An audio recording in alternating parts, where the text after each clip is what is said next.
اور بھائی اللہ نے کب کہا ہے کہ مجھے تمہاری نمازیں چاہیے؟ اللہ تو کہتا ہے تمہیں تمہارے لیے نمازیں چاہیے، اور نماز کو اتنا کیجول بنا لیا ہوا انہوں نے۔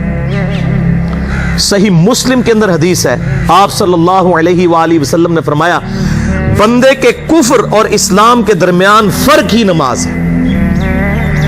جو نماز پڑھتا ہے وہ مسلمان ہے، اور جو نماز نہیں پڑھتا وہ پاکستان کے شناختی کارڈ میں مسلمان ہے، اللہ کی ڈیفینیشن میں وہ عملاً کافر ہے۔ صحیح مسلم انٹرنیشنل نمبرنگ کے مطابق 246 نمبر حدیث ہے، آپ جا کے PDF کھول لیں، اسلام 360 میں جا کے 246 نمبر حدیث صحیح مسلم کتاب الایمان چیپٹر میں کھول کے دیکھ لیں کہ بندے کے کفر اور اسلام، شرک اور اسلام کے درمیان فرق ہی نماز ہے۔ آپ بے شک اپنے آپ کو مسلمان کلیم کرتے رہے، لیکن وہ شناختی کارڈ والا مسلمان ہے، نکاح طلاق والا مسلمان ہے، اس کا جنازہ بھی پڑھ دیا جائے گا، پیدا ہوگا اذان بھی دے دی جائے گی، اللہ کے حضور وہ مسلمان نہیں ہے، وہ بس کلمے کا ہی ہم احترام کرتے ہیں، ادروائز تو عملاً کافر ہے وہ۔ اسی طریقے سے جامعہ ترمذی میں حدیث ہے، سنن نسائی کے اندر حدیث ہے، سنن ابن ماجہ کے اندر حدیث ہے کہ آپ صلی اللہ علیہ وآلہ وسلم نے فرمایا جس نے نماز چھوڑ دی گویا اس نے کفر کیا، من ترک الصلاۃ متعمدا فقد کفر۔ اب اس سے زیادہ اور کیا سخت بات کی جائے کہ کسی کو یقین آئے کہ جس نے جان بوجھ کے نماز چھوڑ دی اس نے کفر کیا۔ اب جان بوجھ کے یہ نہ سمجھیے گا کہ میں بال بچیاں دے وہ کمائی کرتا رہنا تھا منو ٹائم نہیں ملتا۔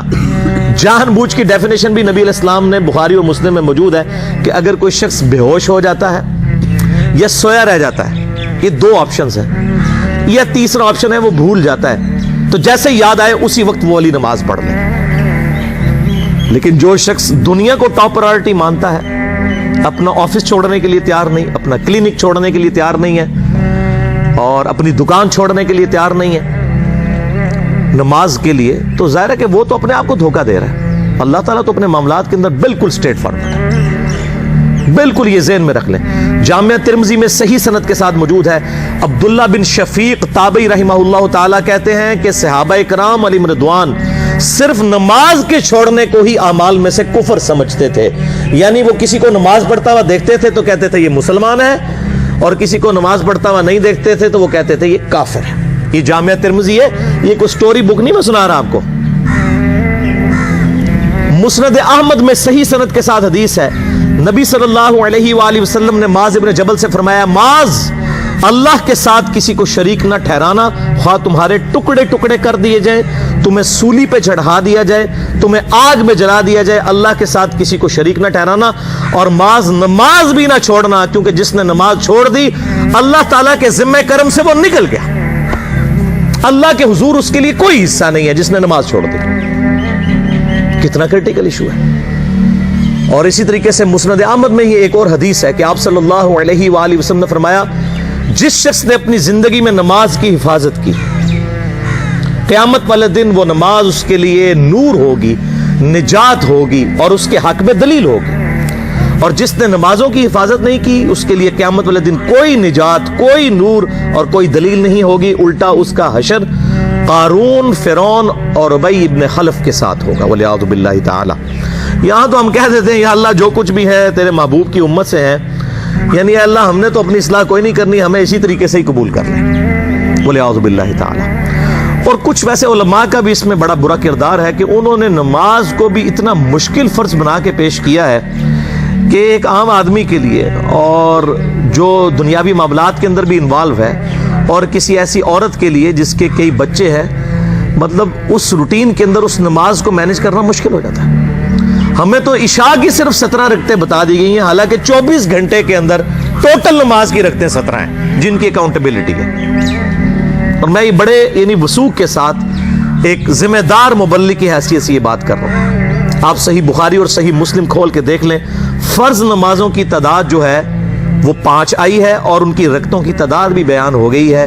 فجر کے 2 فرض، ظہر کے 4 فرض، عصر کے 4، مغرب کے 3 اور عشاء کے 4، اور سفر میں سارے 2 فرض ہیں، مغرب کے 3 ہیں۔ یہ ٹوٹل 17 رکھتے ہیں جن کی اکاؤنٹیبلٹی ہے۔ باقی جنہ گڑ پاؤ گے انہ میٹھا، وہ ساری نفلی عبادت ہے، وہ بخاری اور مسلم دونوں میں حدیث ہے، جس نے فرض کے علاوہ 12 رکعتوں میں استقامت کی اور وہ 12 رکعتیں آپ صلی اللہ علیہ وآلہ وسلم نے پڑھ کے بھی بتائیں. اور امہات المومنین میں سے سیدہ عائشہ نے، سیدہ ام سلمہ نے، سیدہ ام حبیبہ رضی اللہ عنہن نے روایت بھی کی کہ 2 فجر سے پہلے، 4 ظہر سے پہلے، 2 ظہر کے بعد، 2 مغرب کے بعد، 2 عشاء کے بعد. یہ 12 سنت موقدہ، جس نے یہ پڑھی اسے جنت میں محل ملے گا. اگر کوئی نہیں پڑھتا تو گنہگاری والا معاملہ کوئی نہیں ہے. اسی طریقے سے اس کے علاوہ ایک اور وطر کی نماز ہے جو سنت موقدہ ہے. وہ سیدنا مولا علی رضی اللہ تعالیٰ عنہ علیہ السلام کا قول ہے کہ وطر سنت ہے، سنت ہے، سنت ہے، مگر اسے مت چھوڑو. ہے سنت ہے لیکن تاکیدی ہے. آپ صلی اللہ علیہ وآلہ وسلم نے سفر میں بھی وطر اور فجر کی 2 سنتیں پڑھی ہیں، لیکن یہ صرف افضلیت کے اعتبار سے تاکیدی ہیں، ان کی کاؤنٹیبلٹی کوئی نہیں ہے.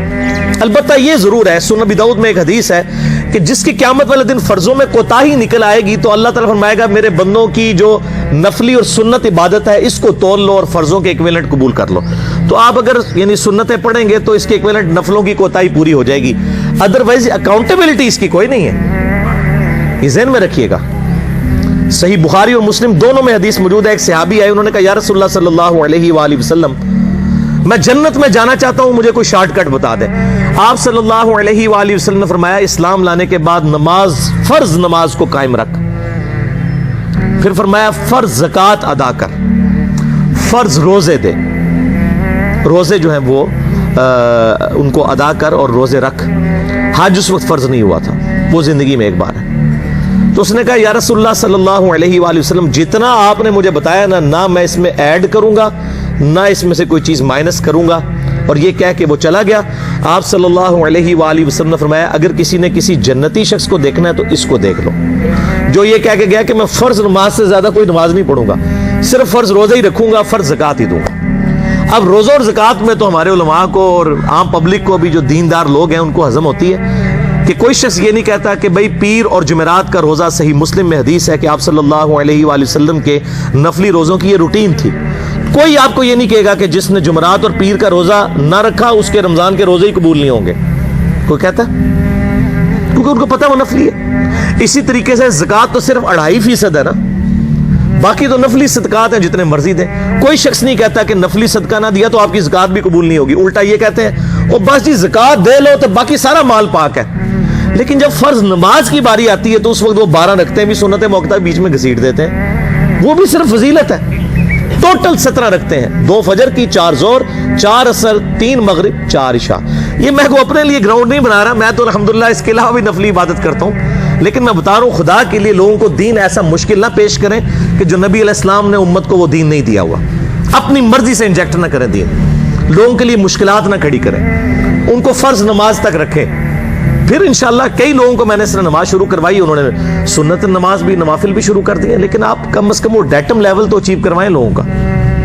لیکن فرض نماز کی باری آتی ہے کہتے ہیں نہیں جی سنتے بھی حصہ ہیں. کہاں سے میرے بھائیوں حصہ ہیں؟ وہ 17 رکھتے ہیں، سنتیں پڑھیں گے ثواب ہے، نہیں پڑھتے گناہ کوئی نہیں ہے. تو کم از کم فرض تو ادا کریں. اس کے لیے آپ کو ٹوٹل 24 گھنٹے میں میرا خیال ہے 40 منٹ بھی نہیں چاہیے فرض پڑھنے کے لیے. تو اس کے اوپر تو استقامت کم از کم ہم اختیار کریں. اور چھوٹی چھوٹی جو نٹی گٹیز ہیں ان کو تو ہم نے اتنا فالو کیا ہوا ہے، اور فرض نماز کے بارے میں ہم اتنے کیجول ہو جاتے ہیں. تو یہ فرض نماز کی امپورٹنس اس حوالے سے ضروری تھی، اس لیے میں نے ساتھ ہی بیان کر دی.